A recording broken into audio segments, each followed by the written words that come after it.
what's up? Welcome to the Ariel Show. I'm so happy to have you here. Today we're going to be talking about bullying yourself into beauty, bullying your way into feeling better about yourself, body image, self-esteem, all that good stuff. So how much time do you spend thinking about the way that you look?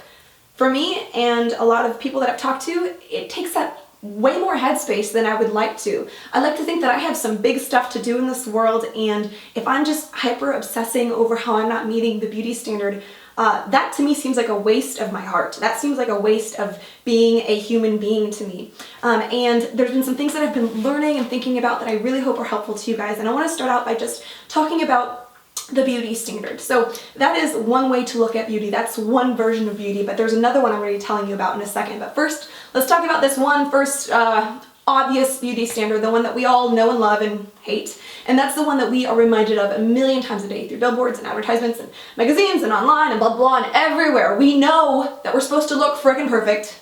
We know that we don't. We know that we suck. We know that we're ugly. We know we have to buy all of, the industry's crap to feel beautiful, blah, blah, blah, blah, blah.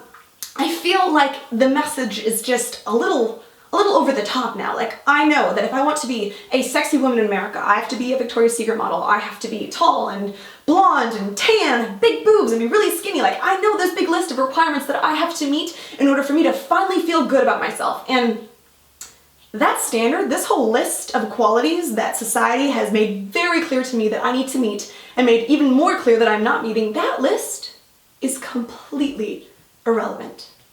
That list has nothing to do with me. It has nothing to do with where I'm going, it has nothing to do with my family, it has nothing to do with anything that I care about in life. So this list is the same thing as knowing what temperature it is outside. It's just something that I know in my head because society keeps reminding me, but I have very little interest in this. It's like, yep, okay, another reminder that I don't like the cut, that's nice. But this list is not beauty. If I really believe that because I'm not hitting these qualities that I am worthless and I will never be loved, as I know some of you do believe that, if I were to buy into that lie day after day, that would rob me of so much creative energy, so much of my power. There's no way I could get on stage and be vulnerable in front of thousands of people. There's no way that I could be online and be a social presence with people attacking me if I really believe that because I'm not hitting this list, I am somehow not a valuable, wonderful, brilliant human being, which I believe that I am, and I believe that all of you are as well. One of the ways that I learned to look at this was thinking about art. Art, back in the day, hundreds, thousands of years ago, there wasn't, photographs, so people would paint other human beings. And so as an artist, you were considered a good artist often if you could paint an accurate portrait of somebody. So art meant painting the picture for what it looked like. But then later on, the term art got expanded. Modern art, abstract art, it came to mean something that was fascinating. Art now means something brilliant, something that inspires you, something that when you look at, it makes you feel something, you get caught up in it. That's the kind of art that I'm interested in, and that's the kind of beauty that I'm interested in too. So yes, we know there's this plastic, impossible list beauty standard over here, but there is like real beauty over here, and this is what's up. This is what I'm going to be spending my life pursuing, engaged in, looking for, enjoying. So this is nature. This is walking outside and seeing the beauty of the universe and just enjoying it, taking it in. This kind of beauty, it's raw, it's organic, and it's not exclusive. It's not impossible to get into. It's inclusive. It includes all kinds of ethnicities, all backgrounds, all time periods, because this definition of beauty over here, it changes based on the era. But this is just because you're human, you get in. This is fascinating, this is interesting, this is, unique quirky noses and big lips and thin lips and all these cool characteristics.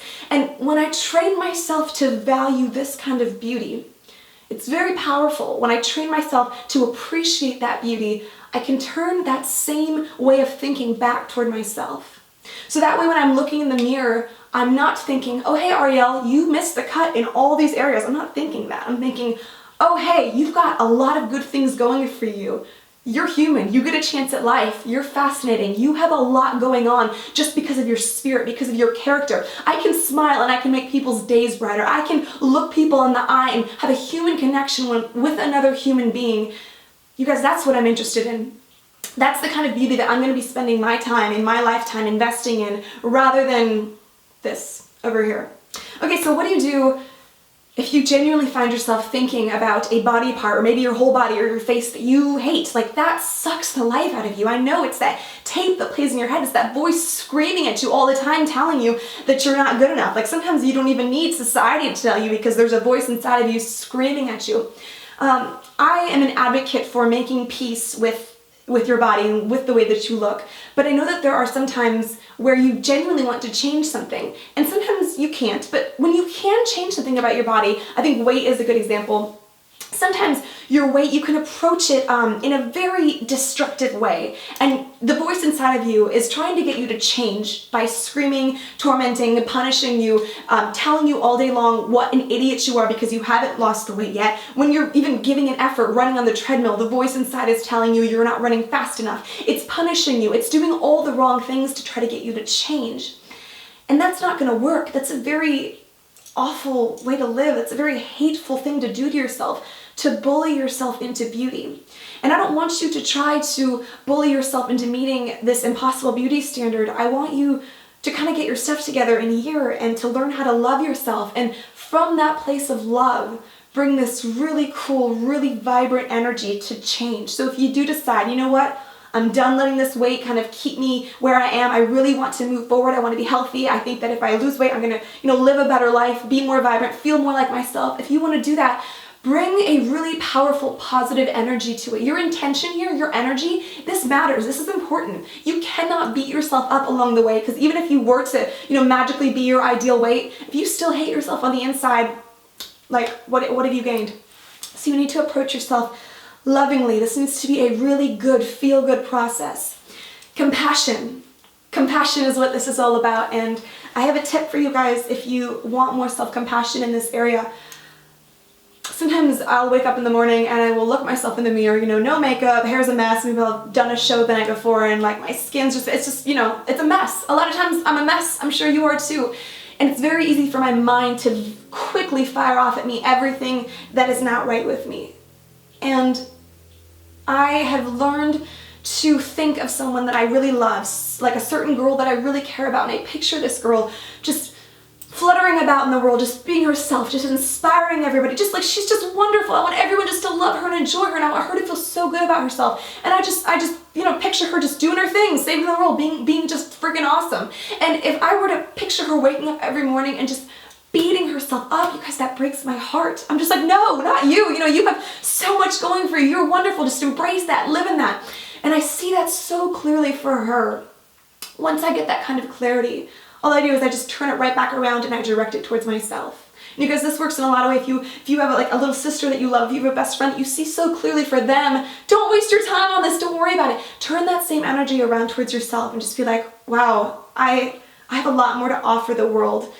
Besides the fact that I'm not a size 2, or besides the fact that I don't have perfect skin, or whatever it is. The things that you are hyper-obsessing about, know that you are hyper-obsessing. Know that you're a little bit off on this. We're all a little bit crazy about acknowledging our own flaws. Do you know what I'm saying? So don't trust yourself. Don't think that if your nose is bothering you, that everyone else, the first thing they see is your nose, because it's not. They see your eyes, they see your smell, they see your personality. Like, they're not looking at your body parts, they're thinking of the way that you're making them feel. So if you have that kind, loving heart, and I know you do, I know you're a good person, I know you're going to do big things in the world, and you and I do not have time to waste our lives nitpicking ourselves. That's what I've got for you. I have so much more to say on this. I could just ramble on for days, so maybe we can get to that another time. But I really want you to be thinking about this in the next couple weeks, and please leave a comment. If you have some trick that works, I've got that compassion trick. If you have something that you find kind of turns down the demons inside yelling at us that we're not good enough, please just leave it as a comment for the rest of the Ariel Show community to enjoy. Speaking of the Ariel Show community, I decided to give away one of my zipper wrist cuffs last week, remember that? And it was if you signed up for my email list. Tons of you did. Thank you so much.